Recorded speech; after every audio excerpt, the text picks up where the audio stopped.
This is the most brutal Supernanny spin-off show I've ever seen. I'm supposed to just let them do whatever they want. You're making yourself look like a spoiled brat. Love him, but am I in love with him? That's a tough call because of everything we've been through. That's the funniest thing I've heard all day. Hello, you gorgeous donuts. If you thought Supernanny was intense, where Joe Frost went into homes and tried to fix the evil children, you have seen nothing yet, as she actually made a spin-off show to Supernanny called Family SOS. Now, this takes everything that you know about Joe Frost as Supernanny to a new level, as instead of just fixing the children, she has to fix the entire family dynamic, including the parents. And I believe this show is a lot more intense than Supernanny because the issues within the families are often really, really deep, and a lot of the times the children aren't actually the issue, which really spins this on its head. And it also makes Supernanny look tame in comparison. And in today's video, we're going to cover its wildest episode ever, which is also its most viewed episode. This involves a couple whose household has descended into absolute chaos. From kids storming out the house and never coming back to screaming matches, to one point later in the episode where Jo herself actually says, cut the cameras because it gets too much. This is honestly one of the wildest episodes of a TV show I've ever seen. Let's get into it. So the episode begins with us getting introduced to Don and Julie. They met 4 years ago and have since got married, and they've brought their kids from previous relationships into the same household. Now, Don has 2 sons, Derek and Justin, and Julie has 4 kids, Chad, Ashley, Amber and Emily. So good luck to myself for trying to remember all of these names throughout this. Does anybody else have that when someone introduces themselves to you and says their name, it just instantly goes out of your head and you have to like spend the rest of the day trying to figure out what their name was because you're too embarrassed to ask them? Or is that just me? Maybe I'm just a freak. I can't do this anymore. Now, Julie says that she's always wanted a big family, so now that they have 3 girls and 3 boys in the family, she's really happy about this. Oh, she was prior to moving in. As once they did all move in together, Julie found out that this wasn't actually as amazing as she thought it would be. I went into this thinking I would feel the same, and I found out, no, it's different. These are my children. Why does Don look completely miserable here? He looks like he's just been told that his entire family are being held hostage and he doesn't have enough for the bail money. We can love them all the same, but it's a different feeling that you're going to have regardless. If anybody tells you different, they're lying. Now, that is an interesting take, and it's something that I have been a part of my entire life, like, you know, a split family. Obviously, I'm not a parent, so I don't know if this is true from the parent's perspective, but if I heard that as a child of Don, I would feel pretty sad. Like, obviously, I guess it makes sense, but you don't really want, you know, your stepmother to say that because it would kind of make you feel like they don't like you at all. So straight away, you can clearly see that Don and Julie both favour their own children, and they don't seem to be looking out for the other's children. They're the ops. Okay, we've got the Bloods and the Crips and nobody's talking. I don't think it's exactly like that, if I'm being honest, guys. I actually don't think it's anything like that. Then see loads of clips of them basically complaining about each other's kids, and it's really interesting to note the type of language they're using. Like, Julie often says, your kid is doing this. So straight away, it shows that she doesn't claim responsibility for Don's kids, which is interesting because I would like to think that if my partner had a child,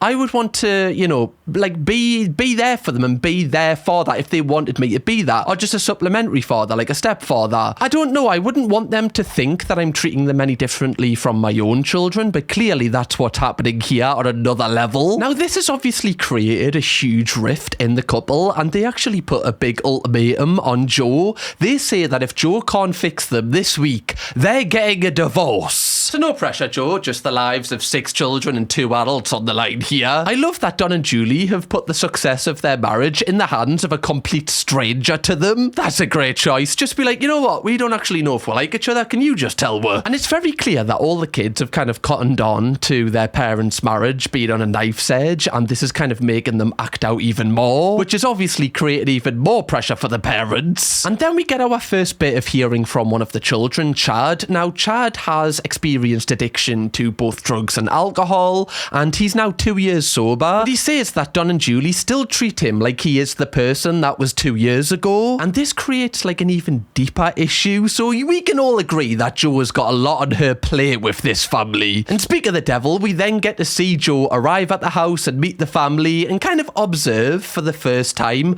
what she thinks is going wrong here. And it's also important to note at this point we have been told that the family haven't been in the same room together for months. Bearing in mind they all live together. Again, don't understand how this works. Just a little bit of casual segregation in the family, bit of a civil war. And whilst they're all sitting together for the first time, we then see Julie start the conversation for calling out her daughter Amber for how she speaks to her. The way Amber has been talking to me lately. Males in the kitchen pounding their chest. I'm supposed to just let them do whatever they want. Come on, dude. Okay. Enough. I am so overstimulated right now. I have no idea what was going on in that conversation. Sorry, were they actually in the same room there? I feel like every single person was having a different conversation with the wall. The only thing that I got out of that was that the males in the house are always in the kitchen, like patting their chest, like some sort of gorilla. Sorry, if I walked into a house and it's just loads of lads in the kitchen going, "Whoa," I'm walking straight out of there. You know, just not what I need. Even if it was my own family, I'd be like, you know what, I'm not really feeling this whole kind of like, you know, beating our chest kind of gorilla pack we've got on now. Just a little bit overstimulating for me. I just want to sit in silence by myself, if that's okay. I just want to know where they've picked that up from. It's that bloody school. It's not from this family. They've picked that up from that bloody school. Anyone else's mum used to say that when you do anything that was remotely out of character, just trying to find yourself. I feel like I just use these videos for trauma dumping. Apologies, Donuts. Thanks for being an ear to cry on. I appreciate you. All Cam talks about is his trauma, the bloody sad bastard. Now, Jo can clearly see straight away and even pointed out that every single member of this family has their own thing that they're annoyed at about the family. We then hear from Don's son Derek, and Derek complains that his dad is always kind of coming to him after he has an argument with Julie or any of Julie's children, and Derek feels like he has to mentor his own dad, which is interesting because, you know, when you actually get to an age where you start becoming an adult, you realize that your parents aren't like these people that know everything. And some people do get into a sort of relationship with their parent where they're almost parenting their parents, which is a lot of pressure to put on a young person. Julie then cuts in and actually takes some responsibility about how Derek is feeling. She even admits that she's not that warm with Derek and often dismisses him a lot of the times and doesn't even really treat him like a person, which is always nice to hear from your stepmother. Sorry, I didn't realise that you were an actual human, Derek. Can I, like, be nice to you? Oh my god, that is crazy. I feel like Don picks on my kids so much, I have a hard time showing love towards his kids, and that's really sick. Now, that is understandable, but Julie, it seems like you're doing this out of spite. Like, why should Don's kids suffer for the actions of Don? Don obviously isn't very respectful to your children, and that makes you feel sad. So you repeat this by being horrible to his children? That just makes no sense to me, because you're no better than Don. It seems like the only people that are losing out here is the children. I don't know if it's a good thing that Julie is admitting to this, because I guess it does show that she can take some accountability, which she can move on from, but also she's aware that she's being nasty to these kids and still doing it. So I don't know if it is actually worse that she's admitting it. Now, interestingly, after this, we actually hear from one of Julie's kids, Chad, and Chad goes straight for Jo rather than anyone from the family. He calls out Jo for kind of making this a spectacle and saying that she's inciting arguments and making them open up like this because she knows it's good for the TV show. And I find this wild because you don't really see people call out Jo in Supernanny at all. But this is Family SOS, guys, okay? The rules are off the table. Anything could happen right now. We're in the Wild West, I'm afraid. You don't see no earpiece in my ear. I don't know if it's just coming out of her ass. I don't know. It's just hard, especially with the cameras. Just hard, you know, especially with the cameras, you know. I just think she's pulling it out of her fucking ass, man. I actually think he is insanely clever for recognizing this. Like, obviously Jo will be kind of putting on a character because she's the host of this show and she needs to make it entertaining. Like, yes, she wants to sort this family out, but that's not the main point of her doing this, because if that was the main point of her doing this, she would do it in her own time. She's doing it for the TV show because it makes money, but obviously she still wants to help the family. But it's just interesting that Chad worked that out straight away, because I actually agree with him. It is harder with the cameras. Like, this is real life for him. This isn't a reality TV program. This is his family. People at school are going to be talking about this and talking about how his family were on Family SOS. So I can totally understand his frustration. And it's going to be interesting to see how this actually plays out towards the end of the episode, because I can't imagine anyone from this family getting on with each other. They all seem to despise each other, even the parents. The show then progresses to later that night, and we see Julie track down her daughter Amber at a party as she's underage drinking. But just before we proceed, a word from today's video's partner. Donuts, I'm gonna be honest with you, I feel like giving you a free £20. Well, I don't feel like giving you a free £20.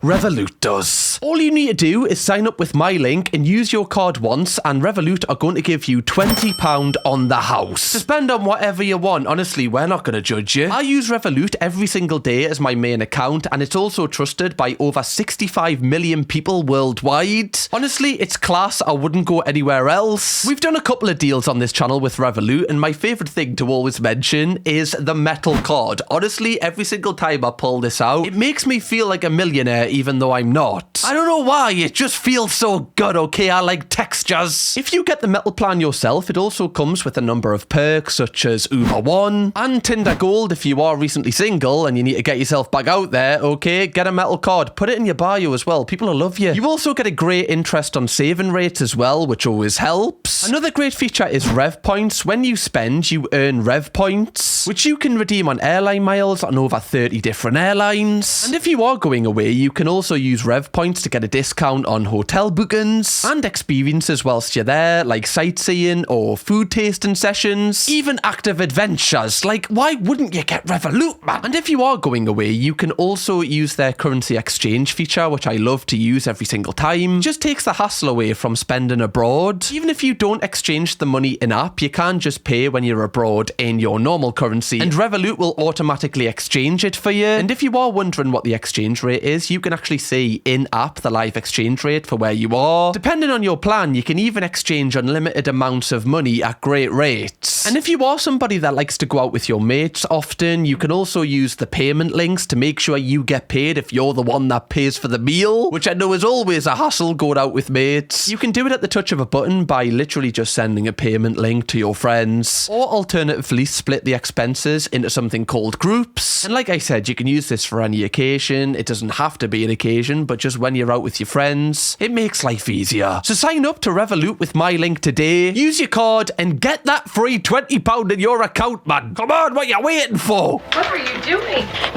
Like almost like insane. Get the out of my room right now! So you can clearly see here the tensions are extremely high. Nobody's listening to lo-fi beats in this house and just kind of, you know, having civil conversations. As if anybody does that in their spare time. Do people do that? Why was that the sentence of an alien that is trying to fit in on his first day on Earth? Anybody just want to, like, kind of listen to some lo-fi beats on YouTube and just have civil conversations? Why did that sound like AI there? Trying to flirt or something? Sorry, yeah, guys, I think that's what it is. I'm losing my mind. Ah! Bastard! Maybe it's I am an alien. Let's spread that rumour. Now, obviously, Amber is very aggressive there, I will admit it. But one thing I will say is Julie is clearly antagonising her. Like, I don't know, if you're kind of upset and your mother is kind of like, you know, got a phone in your face filming you, and also behind the camera saying, oh, she's acting crazy, oh my god, she's mental, oh, look at her, that's going to incite you even more. Like, that would make me angry, even if I wasn't angry. So again, we don't really have much context into what happened before this. Yes, she dragged her home after she found out she was underage drinking, but it seems like the camera just came on very randomly. I'm not like sold on the daughter being the main problem here. Now after this, we then progress into Joe's first full day with the family, and this is the observation day. So basically Joe isn't really going to interfere at any point. She just wants to see how the family kind of operate if she wasn't even there. This day kicks off with Julie and Don taking Amber to the ER so that she can get a drugs test after, you know, her antics yesterday, and obviously after them knowing that she was underage drinking at a house party. You're just going down a road to destruction and could lead to more problems. You're grounded till further notice. I feel like I have a really messed up perspective on this, because in the UK, like, underage drinking, you know, rightly or wrongly, is very normalised over here. Like, people in the UK start drinking, honestly, some people at like 12 years old or 13 years old will go to a random park with like a bottle of like really cheap cider, we call it Frosty Jacks, and just neck the entire thing. A lot of people in the UK actually retire from drinking when they hit the legal age. So I feel like I've got a messed up perspective on this, because to me, like, your mother finding you at a party and then taking you to the ER to get a drugs test just because you were underage drinking seems like really over the top. But again, I don't know if it is completely different in America. To the Americans watching, is it normal for your mother to take you for a drugs test if she finds that you've been underage drinking? It's definitely not in the UK. But it is important to note that Julie has experienced addiction with her son Chad, so she might have past trauma and just really want to kind of cut this off at the source and make sure that it doesn't happen to another one of her children, just trying to see this from her point of view. And Julie does tell us that addiction has always been rife in her family, so I imagine she is just looking out for Amber a little bit. But from Amber's perspective, it just seems like her mum is being an absolute arsehole. And we then get to see Julie actually speak to Amber in front of Joe. What can I do on my end for you and I to have a better communication together? Stop going to my friend's house. I hate you guys. Okay. It's so hard to tell if Amber's just going through that stage that a lot of like teenage girls go through where they just like hate their mother, or if all of the past actions from Julie just being too harsh on her and just kind of treating her like not an actual person is the reason why she's got this back catalogue of anger towards her mother. It's so hard to understand which one it is at this stage, but clearly Amber is just not fond of her mother. It's interesting as well because Joe says that if Amber doesn't come back, she's going to ring Amber's work and tell her that she's not coming in today so she can't get paid from her job, which I do think is kind of wild. Like, imagine being that business that employs Amber and you get a phone call from, like, you know, ex-Supernanny saying, by the way, one of your employees is not coming in today because I said so. You'd be like, fuck off, love. Haven't you got kids to concentrate on? That's a weird sentence. I'd be like, no, shut up, she's coming in. If she wants to act like a big woman and hold down the responsibility of a job, then she can hold down what she needs to do here first. Yes. What? If she doesn't want to talk to her mother, then she has to lose her job. How does that fix anything? Do you not think that she's going to hate her mother even more if her mother is the reason and you are the reason why she loses her job? I think this is just going to create even more of a rift. Like, you can fall out with people in your family, but you still have to go to work. You can't tell your job, oh, I fell out with me mum, I can't come in today. Like, they're not going to accept that. You can see here, Amber is even hiding behind the car. Does this really look like a positive family dynamic that can be fixed in one day? I don't think so. Amber does eventually come back, but she's like really upset. She's crying and she's basically saying to Julie and Don that she absolutely hates them. Do you actually think it's okay underneath your breath to call your mum a You think that's okay? Yeah. Really? She's called me Why did Joe Frost just go at her ear? Like she was like the big person in prison trying to intimidate the new person? Do you think that's okay? Do you? You've got a stormy cloud coming your way, son. Like, what are we doing here?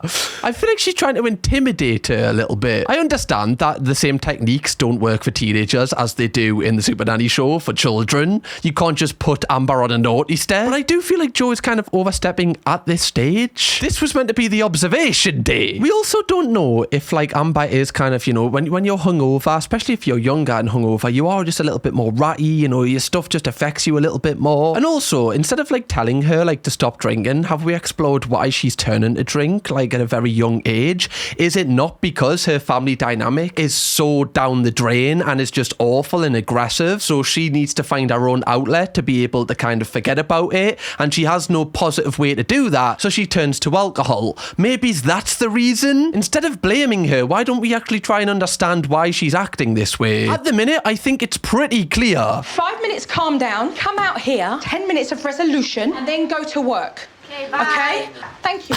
I understand that Joe is trying to kind of, you know, fix the relationship here, but I'm just trying to put myself in Amber's shoes. If I needed to go to work and there was this random person in my house with a camera crew trying to order me about and stopping me from making money, I would be so pissed off as well. Obviously, there's no excuse for the way that she talks to her mother. I understand that. But it's just interesting that, like, you know, Joe automatically has this authority over them all just because she has cameras with her. Now, even though Amber was promised, you know, calm and down time, Dawn actually just goes into her room early. Do what you're supposed to do as a mature teenager, then you can go off to work. You're not in there with No, I just said I was trying to tell her to take deep breaths and calm down. Yeah, no, that's the best thing to tell someone when they're absolutely freaking out. Just say, calm down. Every single time that I'm really stressed and someone tells me to calm down, it's almost like they've just clicked like a magic fix. It's incredible, guys. Honestly, if you see someone that is really, really annoyed, tell them to calm down. They'll really appreciate it. I hate you, Daddy 911. Did she just say, I hate you, Nanny 911? I hate you, Nanny 911. That's kind of hilarious, I can't lie. I think I would hate Nanny 911 if she stopped me from going to my job and possibly losing my job. Now, after this, we start to see Julie blaming Don for the way that Amber is reacting here. She blames Don because apparently he walks around the house slamming doors. But obviously, Don is having none of this. You don't yell. Not like you do. And you don't get angry. Not like you do. You know what?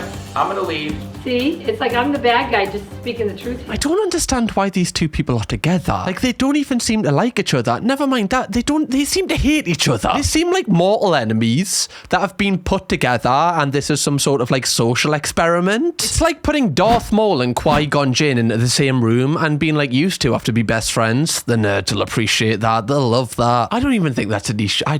Shut up, Cam. Talking to the third person. Oh, he's lost it. Now, whilst the parents are arguing, Joe then goes to speak to Derek, who is obviously Don's son, as he basically witnessed this entire thing go down. And you can see that Derek is definitely the most mature person in this household, like over the parents as well. He just says that he's tired of everything and he constantly feels drained and he just has no energy because it's just constant warfare in his house. And I do feel really sad for him and all the other kids, because your house is meant to be your safe space, you know, the one place that you can be and just kind of get away from the world. But it seems like every single person in this house wants to get out in the world so that they can get away from how horrific it is at home. And there's nothing worse than when you feel that way, honestly. It's one of the worst feelings in the world. I think Joe really handles Derek really well because she's recognised that he is the only person in the house that kind of bottles up all his emotions. Like every single other person in this house, when they're angry, lets it out, shouts, screams at each other. Whereas he is very quiet and kind of just deals with it himself. You've been working hard academically. Do you not feel that that's been acknowledged then? Not really. This is actually really sad because you can tell he's just like a really sweet person, and anybody who is watching this who is like a bottle upper, someone that doesn't really kind of, you know, express their emotions that much, like if something sad happens to you, you kind of just keep it to yourself and just kind of like, you know, overthink it, and it just gets worse and worse. You can see that Derek is clearly that person as well, and it seems like Joe is the first person that has like seen him, you know, and actually recognized that this is someone that needs help. Just because he's not screaming and shouting doesn't mean that he's not hurting inside. And it's often the people that are like this that often get overlooked because it's like not there in plain sight. They're not demanding the attention of everyone. They're just sitting there, just making sure that they don't bother anyone, even though they might actually be feeling the worst inside out of everybody. Derek then goes on to say that he just doesn't feel appreciated, and he also says that he can't remember the last time that he was happy, bearing in mind he is a teenager. And I really feel like I know how he feels, like especially as a teenager. Like I always used to think the same. Like I used to think I used to look at people on like social media and like they seemed happy, and I'd be like, I wonder what that feels like. But even though that sounds like I'm being kind of cringe there, but that's genuinely how I used to feel. I'm kind of painting this image that I just used to sit in a black room listening to Little Peep, which I did. I would just be sitting there in like a pitch black room, just like listening to Little Peep, just like crying. I don't know why I'm admitting this. It's not true. It is. Is it true? I don't know. That's the fun of the game. You have to figure out for yourself. Guys, why am I trauma dumping so much? This is shocking. But you have to remember as well is not only does Derek have his own issues that he's dealing with, but his dad puts all of his issues and the family's issues onto Derek. So Derek has to kind of like coach his dad, but he doesn't have enough time to coach himself through things. And who does he go to when he needs some sort of advice? He's not going to go to his dad because he can see that his dad can't even cope with his own problems. So how is he going to cope with his? This shouldn't be the responsibility of Derek. I'm sorry. It's now the next day and Joe decides that she needs to start looking out for the children. So she has a chat with both Don and Julie and kind of tries to show them how their actions is having such a negative impact on the kids. You love each other? I think I love Julie. She has to answer for herself. You know, that spark never dies. I think I love her. I don't really know. You'll have to ask her. Oh yeah, that's exactly what she wants to hear, Don. Calm down, Romeo. Leave some love for the rest of her. Bloody hell. I feel like I love him, but am I in love with him? That's a tough call because of everything we've been through. Honestly, people will do anything but break up. You can't even say that you love each other. Like, I understand that you have been through a lot of, like, emotional turmoil here, but surely you can still admit that you're in love with them. You just are gone through a bad patch here. If you honestly don't know if you're in love with your partner, I think that tells you that you're not. If you have to second guess it, then you're not in love. Do you have respect for each other? Nope. We lack respect. Well, Julie, you know, at least take a second to breathe before answering. Thanks, love. Jo didn't even get the words out of her mouth. No, the opposite, actually. If you're asking. If he fell into a bed of nails and the bed of nails set on fire, I wouldn't be sad. Right, if you're just asking us to expand on the question. If my house burnt down and I had the opportunity to save Don from death, I wouldn't, if that's what you're asking. Jo then asks them both to write down their issues with each other and then read them out to each other. Now, the first thing that Don writes down is that he doesn't like the way that Julie constantly shuts him down, and then she will just not talk to him for weeks. Like, there will be no communication from her. It's almost like she goes in a mood with him and then she won't say a word to him, which is obviously not a positive way to communicate with your partner, because, you know, Don's not going to know what's the issue. Yes, it's fine to be in a mood, but to not talk to your partner for like weeks because of something that they don't even know that they've done, how is anything meant to ever get resolved? Don also says that Julie never speaks to him in the mornings. She only speaks to him once she returns home from work. It's almost like a curfew that he's got. There's just like a little window that he's able to talk to her in, and if he misses that window, well, that's his fault. I think that's kind of hilarious. Like, imagine being on a speaking ban with your partner just in the mornings. Can I at least say, like, good morning, or does that, like, break the Treaty of Versailles here? I've had times where I've had 27 calls from Don. Maybe that whole thing goes back to the fact they're stonewalling me running away all the time. See, like, obviously hearing that Don has rang her 22 times in one sitting is, like, you would say that's, like, stalker level. But then again, if she isn't speaking to him for weeks and he just wants to speak to her, is it that bad? It's so hard to work out who is in the wrong here. I feel like they both are in the wrong. Like, the fact that Don calls Julie's kids names is so childish, and the fact that Julie just ignores him is even more childish. This is one of the most insane parent dynamics in family structures I've ever seen. Now, obviously no one is taking accountability here, and the people that are going to suffer because of this is the kids. So Jo tells them that they've got 10 minutes to go their separate ways, and after they need to come back ready to talk properly. And this is where we actually see them have their first real and chill conversation when they go into the bedroom alone. They basically talk about if they want to do the TV show anymore. They're considering quitting because of how intense it is. And honestly, I would just quit at this stage and just like make sure that the episode doesn't air, because this is only making things worse. The only person that is benefiting from this show right now is Jo, not the family. Maybe it's Derek a little bit, but just Derek. And interestingly, we actually see Don take some accountability, and he apologizes to Julie about kind of following her around the house and the way that he talks to her children, and he says that he actively wants to make a change. I think you can tell that Don is actually in love with Julie. I'm still on the fence if that feeling is reciprocated the other way, but they do end up deciding that they are going to continue with the show, but I guarantee this is only going to get worse. Now, because there's a little bit of positive momentum, Julie actually tries to tackle Amber again. Not physically, obviously that wouldn't go down well. Little bit of an intense tactic there. Oi, Amber, you prick, fucking poof. There you go. Actually, guys, that's not funny. You know, don't spear your children. Never works. Speaking from experience, I don't spear kids. I don't actually do that. Never will, never have. There we go. King over here. What I consider a king. He doesn't spear children. If I saw someone trying to spear a child, actually, I don't think I was going to say I'd step in. I don't think I would step in. Because you don't know if the child deserved it. You know, the child might have been a bit of a prick. Now, before Julie does have the chat with Amber, Jo does tell her that when a teenager is acting out like this, it's normally because they're angry or upset about something, which is what I said earlier on in this episode. So finally, Julie is trying to figure out why Amber is so upset or angry. Just quickly, by the way, if you haven't already, please do press the subscribe button. A lot of the donuts that watch these videos haven't actually pressed it. It's free, it takes 2 seconds, and it helps us out. Thank you, donuts. You freak out and say, Amber, I can't believe you would do that. I can't believe you're my child. I can't believe I gave birth to you. Well, now we know why Amber has a slight distaste to her mother. I can't believe I gave birth to you. I can't believe you're my child. And Julie's been kind of playing the victim this entire time. Why would you say that to your own child? Obviously, they're going to resent you. You asked why you brought them into this world, love. This is the thing. Up until this point, we didn't have the context as to why Amber was acting the way she was acting.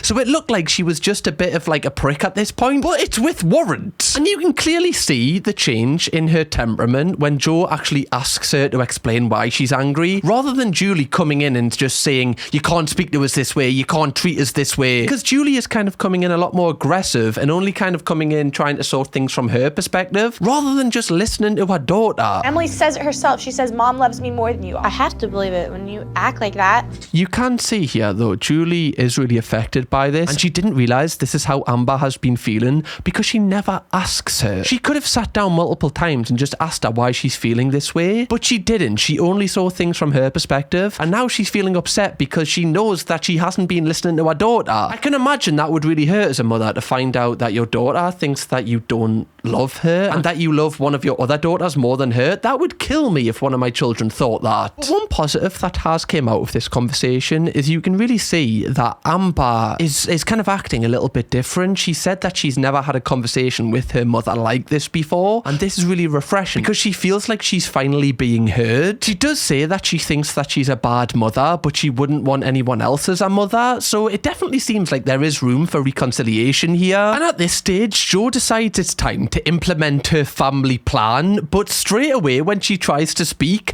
Chad just walks off set like he's having absolutely none of it. Bearing in mind, Chad was the person earlier that said this is all just for a TV show and Jo doesn't actually care. Such a drama TV person. Okay, Chad. You would never do this in real life. Chad. But even there, I'm kind of siding with Chad because he's just said to his mother, you would never normally chase after me. You're doing this because you're on a TV show. You're trying to show people that you're better than what you are. So I can understand his frustrations, but also the aim of the TV show is for the parents to be better. So Julie's kind of stuck between a rock and a hard place here. So I'll follow Chad. If you want him to do that, then you've got to be proactive. Okay, got it. I genuinely don't think Julie cares where he goes. I honestly think she's only doing this because it makes her look better for the TV show. Now, one big step of the family plan is both Don and Julie writing their new rules for the family, which everybody has to adhere to. So they have to decide who is going to do all the family chores and various other things around the house, and they must stick together as a team. Don and Julie mustn't kind of stab each other in the back, otherwise this entire plan fails. Which is all they've done this entire time, by the way, so this is going to need a huge transformation early doors to make this work. Now, after Don and Julie have written their new rules for the family, they then present them to the kids. You're going to take the trash out every day. Are we gonna get an allowance or something for this? Dude, that's the funniest thing I've heard all day. I don't know why, but for some reason, Jo is pissing me off more in Family SOS than she does in Supernanny. I don't know if it's because these kids are a little bit older, so she feels like she can kind of like antagonize them a little bit more, but just laughing in her face like that. I'm just thinking if I was a teenager, this would drive me round the bend. I'm like, what's she laughing at? Well, if you're making money off this, I hope I am. You're behaving like really spoiled, like you're too good to do housework. No, I'm just tired. I feel like Jo's speaking to Amber as if she's a child. Like, she said that she acts like a child, and the reason why she's acting like a child is everyone talks to her like a child, but I think Jo's doing the same thing. Bearing in mind, Amber goes out to work and earns her own money. She's basically an adult. I will say that I definitely think it is a good point that Jo is making, that all of the kids need to chip in with all of the housework. I can't imagine that it's easy for both Don and Julie to kind of look after 6 teenagers. Like, that must be absolute hell. And I do think it will give them all a little bit of responsibility and kind of create this like team, you know what I mean? Get everyone working together to make the house look good and feel good. It can only really end up well if everybody plays their part, and it seems like all the kids are buying into this. Don and Julie are constantly like reading out the rules. The only person that really isn't having it is Chad, who walks off again, and after he walks off, Jo tells Don and Julie to carry on reading the rules to the kids, and she's gonna go and speak to him. And again, when you look at Chad constantly walking away, you can be like, why is he acting like a bit of a melt right now? But it's the same issue that they were having with Amber. They're not asking him why he's acting this way, and when Jo actually does ask him, he opens up about something really sad that's just happened. Apparently his friend's mom has just rang him last night saying that his friend has died from a drug overdose, but the parents wouldn't even think to ask him why he's acting this way. They just call him names for it. He used to tell me to stop, and then I got sober, and then he fell off the wagon. Now obviously this is going to be really deep leap for Chad because they both started, taking substances at the same time. And apparently Chad was the one that kind of encouraged them both to do harder things. And when Chad got sober, his friend actually carried on going harder and harder with them. And because Chad had got sober, his friend was obviously doing these alone, which meant he probably was, he didn't have someone really to hold him accountable for how hard he was going. So Chad clearly feels a level of guilt for this. I mean, it's not his fault for what happened to his friend because his friend was in control of his own actions. And obviously addiction affects everyone in different ways, but obviously this is going to create so much guilt within Chad, which is going to make him emotional and angry,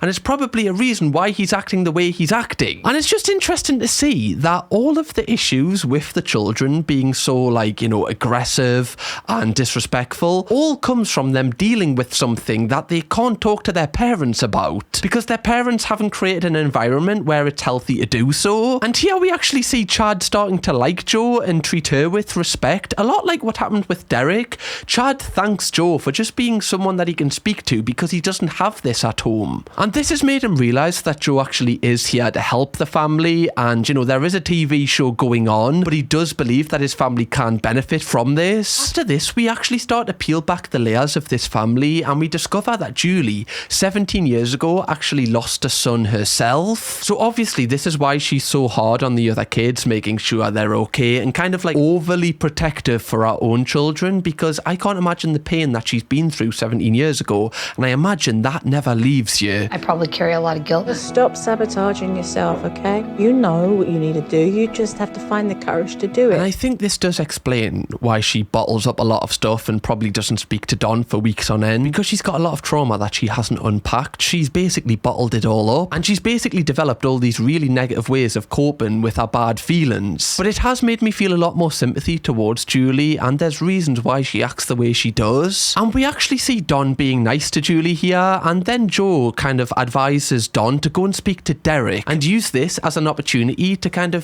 build a relationship with his son who needs him. I didn't realize the burden that you felt you had to carry, and I just love you for just being who you are. And it's mental that this is probably the first time that Derek's dad has told him that he appreciates him and that he's proud of him. And I understand that, it's everyone's first time living. It's everyone's first time being a parent when they're a parent. Everyone has to be a parent for the first time, and you're going to make loads of mistakes. But I really do hope this video kind of teaches people that, if your kids are acting a certain way when they're teenagers, there might be something going on with them that they're not actually telling you. I definitely know I had a lot of stuff going on with me as a teenager, and it probably affected the way that I was acting, and I wish that I could have spoke to someone about it. It's a real thing. Some people act like dicks just to be a dick, but a lot of the times there's a reason for it. Derek does say after this conversation he now feels like he can open up to his dad about things, which is really nice. And interestingly here, Jo actually decides to stop filming altogether for the rest of the day because of the news that Chad had received,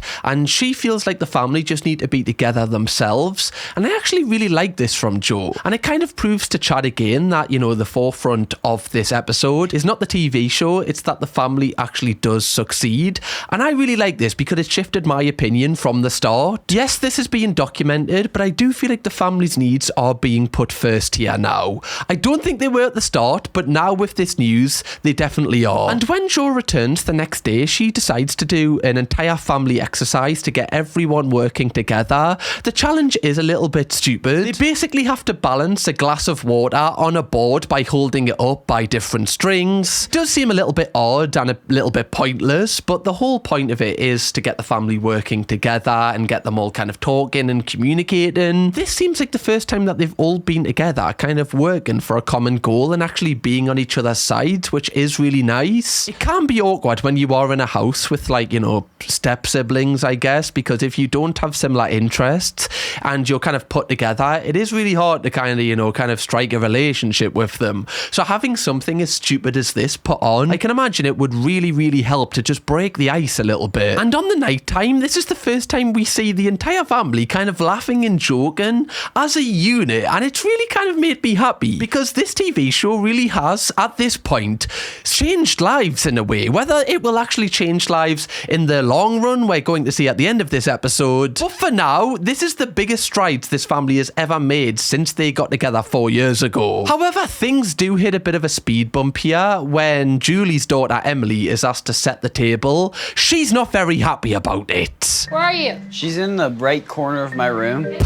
Sorry, like, her sibling just absolutely snitched her out there. She's in the right corner of my room. Okay, do you want to drop the coordinates as well, just so I can get her precise location? Just got that out there. Almost didn't. Precise? What a snitch! I don't care. You are gonna do this, setting the table like I asked. You're done. Please don't do that to me. But even there, like, Julie, like, grabbed her wrists and was, like, physical with her. And then Emily just reciprocated that by touching her glasses, and Julie got annoyed by it. So it's kind of like hypocritical the way that she's kind of acting here. I understand that she's not listening to her and she must be frustrated, but there's a reason why the kids kind of mimic Julie's energy straight back to her. Emily, you need to come back here. But I will say that Emily is acting really childish here. She ends up storming out the house just because she was asked to set the table. I think it's because these kids are used to like ruling the house and they've never been asked to do chores before. Especially when like setting the table is like one of the easiest jobs. Like the rest of them have had to like cook and clean.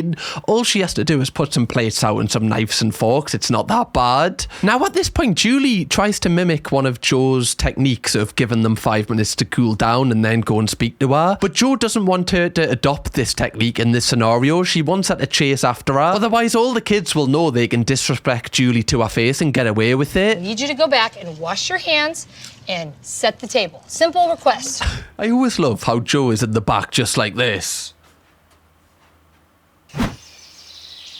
She's like the most intimidating person ever. She's like a sleep paralysis demon. Honestly, if I had one of those, it would be Joe Frost just there staring at me. And every so often she would come to my ear and go, "You're going on the naughty step." I'm asking you now to have to go to your room at 20 to 7, which is earlier than I would put a 2-year-old to bed. I don't know, like, how I feel about Joe's techniques in this. It's just so completely different to Supernanny. She just seems really aggressive with it. Do you know what I mean? One thing I do find interesting about Joe is that she doesn't actually have any kids of her own. Now, obviously, she's like the expert in dealing with young children. But, you know, obviously, this is kind of out of her comfort zone because teenagers are like a completely different beast. And it seems like her technique with them is kind of like, I don't know if it's like intimidating them, but almost like putting them down, like comparing them to a child, almost like diminishing them, just constantly pushing them down. Obviously, she's had a couple of moments where she listens to them, which I really like, but this sort of behavior, I don't know if it really fixes it long term. I think it just makes the kids more angry. By the way, if you haven't already, please do drop a like on this video if you do want another family SOS video in the future. Thank you. So you can walk with your mum and then go straight into your room. Oh, I was hoping she could wash her hands, set the table, and then go straight. Yep, whatever she needs to do in that retrospect. Why did they all just then walk in a line like, yeah, well, that's it. Yeah. I just know that Joe felt like Batman after saying that there. Like, she looked at the camera like, that was some good shit, wasn't it? Yeah, that was good, wasn't it? The aura that is pulsating off me. Yeah, TikTok, edit this. Yeah, absolute banger and coming. Come on. Just told a teenager that they're childish. Now, back at the house, Emily is setting the table, but she's like purposely trying to mess it up, but it's just a little bit awkward. It seems like she's just trying to kind of piss Joe and her mom off even more. Oh, that's hilarious. Like, putting the knives and forks in, like, different positions and, like, putting them slanty. Emily, you've really got them there, like, what? I don't know how they're gonna recover from this one. Oh, what? Nah, that's crazy, Emily. You're mid. What? Honestly, this might get 20 million views. This is the greatest prank I've ever seen. You can tell she's really trying to, like, be in a strop and purposely do this bad, but she's never had to do this right before, so she doesn't know how to do it bad. This is her idea of setting the table. It's not okay. To be fair, that's a Michelin star level if you ask me. It's kind of like an art piece. You know, if that wasn't an art gallery, people would be like questioning, you know, the artist's intentions here. It's incredible work, really. There she is with it. Emily, stop. She is so dramatic. What was that run, man? That was out of nowhere. That was just like... Stop. Like, why did she do that? I do think that Jo does think she's actually Bruce Wayne. Let's set it correctly, and then you're going to come back in here. I put the knives and forks and napkins. Emily, come on, let's go. I think with Emily, like, she doesn't actually have anything she's really annoyed about. I like everything she does, she looks at the camera afterwards. I think she's just a bit angry that she's had no screen time. Like, I think she's trying to be cool in front of the cameras so then her friends can, like, laugh at her. Her issues seem a lot less deeper than the other kids, but again, they haven't really asked her, so who knows? Now, after this, Julie is kind of coaching Emily how to set the table right, and Emily is still messing up, so Jo decides to step in. Sorry, like, I think I would be acting like Emily right now if I know I'm taking the piss and this random woman is getting really, really stressed and just, like, really angry about it. This is what Emily wants. She's trying to test you. She's trying to piss you off. Like, she's rage baiting them here. I just think Jo's kind of falling for it a little bit. You're making yourself look like a spoilt brat. Say it properly.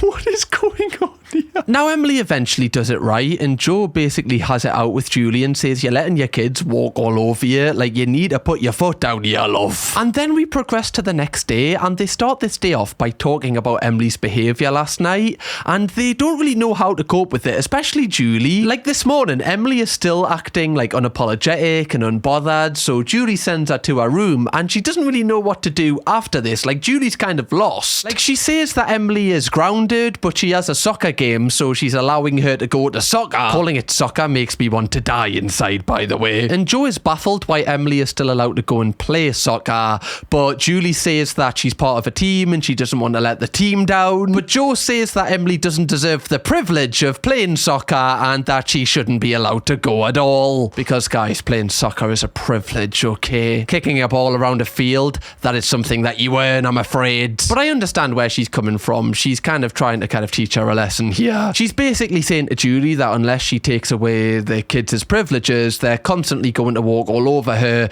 because they feel like they can get away with anything and not get punished for it. Should I warn her first? Let me just show you how it is Because with it's you. pretty extreme. And then the next time, I will say to her, okay, look, I'm serious now. I think you know what you need to do. You can tell that Julie really loves her children. Like, she wants them to be happy, and it's a lot easier for Jo to, like, just say these things to Julie, like, because she's not emotionally involved here. She's looking at this from a logical standpoint, but it's harder for Julie because she loves her kids and she doesn't want them to be upset. But there is a happy middle ground here. One thing I do find interesting about this is Jo has put, like, no work really into Don and how Don should look after all of the children. A lot of the responsibility here falls on Julie's shoulders. I wonder if that's because she's got 4 of the children. I don't know, but the entire point of this episode was meant to bring Don and Julie together to look after all the kids, but it seems like they're still very segregated. But I think the idea that Jo is trying to reinforce here is sometimes as a parent you have to do things that you don't want to do for the benefit of your children, which I think any parent would understand. So Julie eventually goes to tell Emily the consequences of her actions. Probably really hard for me because I'm a team player. Yes, Sorry, Emily. I just want to borrow your mum for a moment. Something's just happened here. Could you just come out here, please? I guess my approach is wrong. Like, imagine being Emily being like, all right, don't worry, ma'am, come back in, you know, reinvent yourself. I'll just be here, just doing me homework, you know. Don't mind interrupting us again. That's completely fine. It's just such a weird dynamic, your mother getting coached in front of you about how to speak to you and how they're going to punish you. It's just the weirdest thing. You're not going to your soccer game. I'm done. I'm over it. You're missing this Saturday soccer game. Emily, look at me and say yes. Yeah. To be fair, she absolutely smashed that. Julie, you have aura love. Jo doesn't. You do. Smashed it. I do want to know how Emily is going to tell her friends that she can't play football. Yeah, you know, I just didn't put the knives and forks and the napkins on the table right. So I can't be the left back today. Apologies, guys. I'm left back in the house. Footy pants. There we go. Thanks to the people that high-fived me there. There is people in the comments that say that they high-five me every single time I do that. You're the real ones. I appreciate that. Also a bit weird doing it in your home by yourself, just saying. That's a joke. Is it? I don't know. The jury's out again. No, I do appreciate it. Now, we do get to see Don and Julie agree about the soccer decision as well, which is a first in this household. Normally, they're always tearing each other down over a decision like this. And at this point, Jo decides that, you know, the family are in a fit state for her to leave. Like, if they just carry on being this way, they will be positive in the future. Now, normally what happens on Supernanny is every single time Jo leaves, the family just is worse than ever, even before she's arrived. But I am confident that that Julie and Don are really going to be able to cope with this situation now, because they're actually listening to their kids, which they weren't doing before. If they listen to their kids and understand why they're acting the way they're acting, they're already streets ahead of what they were at the starting point. Now, before Jo does go, she actually does leave them some homework. They're given gratitude boxes, and she asks the family to write down notes for their family members to thank them and show them appreciation. So basically, again, just building a little bit of communication here. And once Jo leaves, we do get to see how the family are getting on with their homework. And Julie does follow through by not letting Emily go to a soccer game. We also get to see Julie opening up and talking to her son Chad, who obviously went through the traumatic experience, you know, a couple of days ago. I am doing you a disservice when I give in to you. I've been craving for you to be like this, say something and me not be able to persuade you. Like, even there you can see how mature Chad is. That he knows that in the moment getting told off, like, is bad, but he knows that his mom's got his, you know, intentions at her heart. She wants him to be safe. That's what every mother wants for their children. But again, one thing I am really concerned at is, like, it's all well and good Julie, you know, building a relationship with her kids, and we've seen Don building a relationship with his, but there's no crossover here. The main problem was that, you know, these families aren't integrating together, and we haven't done any work apart from one silly exercise on changing that. And it seems like the communication between the both of them is also breaking. Like, when they're telling the kids to do the chores, Don and Julie just end up arguing with each other and getting confused, and then Don storms out, as he always does. But instead of not talking for weeks on end, they eventually do speak to each other and kind of talk about what went wrong, and we actually see them, you know, do, like, sort of building a relationship, and you see them acting like wife and husband again, rather than just two people living in a place and looking after loads of children like they were before. There is a little bit of chemistry forming, which we have seen at no point in this episode. Hopefully they now can admit that they are in love with each other, and we do get to see a slight clip of Julie kind of interacting with Don's son Derek for the first time. And after this week of Jo leaving the family, we do see Jo return to see how they've been getting on. And I want you to bear in mind, remember that they told Jo if she can't fix this mess, they will be getting a divorce. How have you been? Good. We've been really good about our gratitude mailboxes. You're treating me like a brother. I love you. That's lovely. Okay, so at least they aren't divorced. That's a positive. Okay, surely we can call this episode a success at this point. I mean, the bar was on the floor, but at least we aren't on the floor ourselves. Don and Julie also tell Jo that they've been having family dinner every single night, and obviously all the family have been talking, which is really good. Before, I think they had their dinner separate as like two different families, which again is wild. They also say that they've been going out on dates, just the two of them, which is really nice, because I think a lot of parents do forget that they are people themselves when they have parents, you know, like they forget to have some me time for themselves, and they almost forget that they are people. Now, after hearing how well the family has been doing, Jo gives a final speech before leaving. More than welcome. You've been a godsend to our family. Thank you for saving the family. Bro, this actually, like, whoa. I've got like a cold shiver going down my body. Am I dying, or am I just feeling empathetic towards this? Okay, I don't think I'm dying, touch wood. This is like unbelievably heartwarming. A lot of the times on this channel we cover episodes that don't really end that well. It's really nice to see an episode where, you know, there's a positive ending, like there's a positive spin on it. This makes me so full of life. Like, this is incredible. Obviously I've disagreed with a couple of things that Jo's done, but at the end of the day, she's changed lives with this episode. This is incredible. Like, you can see on her face and on the family's faces, this is life-changing for them. Now, we do get an update on how the family are getting on since Jo left a couple of months later. Importantly, Don and Julie are still together, and they say the dynamic within their family is amazing, the best it's ever been. And all of the kids also say that they're learning to open up to their mum and dad, and they never would have been able to do this without the help of Jo. So this is really positive and really nice. And I just feel full of life. I don't know about you, donuts. Now, I did try and find an update where the family is now. However, there is no real public information about them, and I don't want to dive too deep if they want to live private lives. But I am hoping that the children grow up and manage to have a positive relationship with both the parents here, because that's the most important thing. I really do hope that this was life-changing in the long term as well. And I hope you enjoyed this video, donuts. Hopefully you enjoyed the more positive ending to one of these. If you do want me to cover another Family SOS episode, 10,000 likes on this video and we will do it. That lets me know that you like it. And also let me know what you thought about this episode in the comments. And if you think that Family SOS is a good dynamic to change a struggling family, let me know. Now, if you want to watch one of the wildest Supernanny episodes that Joe Frost ever did, click this video here. Honestly, this one was actually taken off air for how wild it was. Go over there, I'll see you there. Bye bye.